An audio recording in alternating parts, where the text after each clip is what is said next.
গত বুধবার রাতে বীজপুর থানা এলাকার কাঁচরাপাড়া পৌরসভার 24 নম্বর ওয়ার্ডের চিত্তরঞ্জন কলোনিতে দুষ্কৃতীদের হাতে আক্রান্ত হন বিজেপির নেতা নির্মল দে রাজু। অভিযোগ, তৃণমূল আশ্রিত দুষ্কৃতীরা হাতে ইট নিয়ে তার উপরে হামলা চালায়। ঘটনাস্থলে রাজু রক্তক্ষরণ হতে শুরু করে। ছুটে আসে এলাকাবাসী।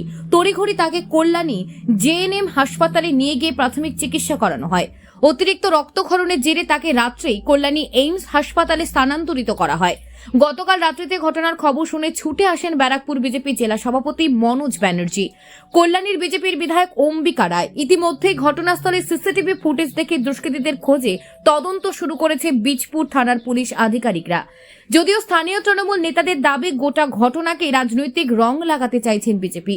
তাদের দাবি রাজু একজন প্রমোটার, সে কারণেই হয়তো টাকার লেনদেনের জন্যই দুষ্কৃতীরা এরকম হামলা চালিয়েছে। বীজপুরের শান্ত পরিবেশকে অশান্ত করতে চাইছে বিজেপি।